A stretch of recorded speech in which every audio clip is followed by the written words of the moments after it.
Welcome to Talk Cardboard to Me, episode number 6, where we are coming at you from Dragonmeet 2015. What I'm trying to talk to you about today is role-playing games, and I don't want to give you the impression of the sort of, I've been playing role-playing games since 1971, when I wasn't even born yet, so how does that work?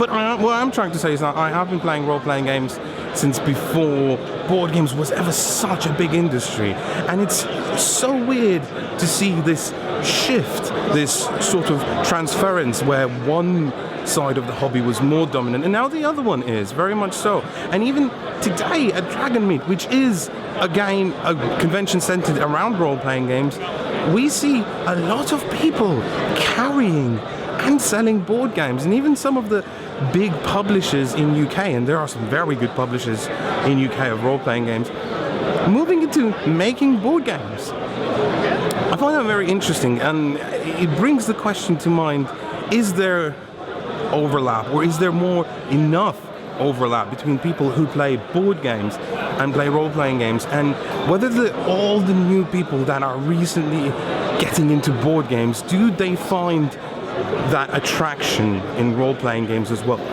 And if not, then what is it about role-playing games that makes them a less popular side of the hobby? And I don't mean to say that because that sounds very disparaging, but if you look at statistics, facts are facts, right? You can't argue with that. And I want to know your opinion on, and especially if you're a board gamer and you don't play role-playing games, is it something you want to try? Is it something that you feel isn't quite for you? And if so, tell me why in the comments section. Talking of comments, we are going to do the comment section for episode number 5 of Talk Cardboard to Me. Soren123 says, my unplayable game would be Rex, Final Days of an Empire. I fell in love with the game after watching videos and reading through the rules, but getting together a full complement of players for an extended gaming session that would include a lengthy rules explanation has proven to be impossible so far. Now, I find that quite bizarre because obviously of the two Twilight Imperium themed games, Twilight Imperium itself is known to be the one that is really difficult to get players with. But I guess that depends on your player group. Do they enjoy lighter games? Do they enjoy filler games? And if so, maybe Rex isn't for them. Although I would hardly call Rex unplayable.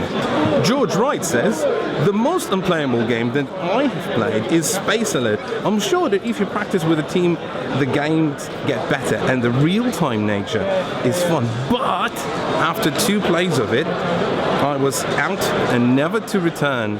Love your work, Efka, keep it up. Now, thank you very much for the nice comment. Space Alert! See, that, again, I find quite bizarre because Vlaja is known to be one of the designers that makes sure his games are incredibly accessible, even through the ages, which is a rules clusterfuck, as I'd like to call it. I find it incredibly accessible just because of how clear everything has been made for you right now. And Space Alert, again, wouldn't fall into my unplayable games, but it's really interesting to see how different of an opinion different people have of what is unplayable and what isn't. Headless YouTuber says, I know it is an easy mark to hit, but when I think unplayable, I think Age of Sigmar. I'm right there with you. I've played Warhammer Fantasy Battle since 2000, and this latest adaptation is just horrible. Decent models though. See, I was quite tempted to actually try Age of Sigmar, even though everything I've heard about it made me roll my eyes. But here's the thing, right? There is a model in the game that says, if you have a longer beard than your opponent, then you get a bonus. I wonder why I like that. Crit Fail says, I find Pandemic somewhat unplayable. Pandemic? The game has an interesting idea, it's attractive and easy to understand, has cool ideas for the different player specialties, but in the end, it feels like a game that hates its players. Being challenging is great, but there are so many ways to lose and so few ways to win. Losing by running out of city cards after playing well and containing outbreaks was amazingly unsatisfying. Well, okay, then here's another definition of unplayable. I think what you're trying to say is that because a game reaches an unsatisfying conclusion, then it makes it less desirable to play. But then it hardly makes it unplayable because you have actually played it. Less desirable? I do agree.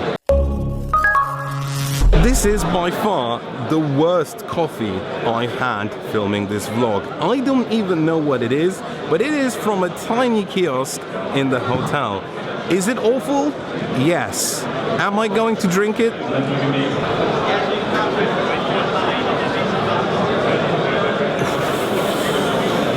Yes. Please subscribe.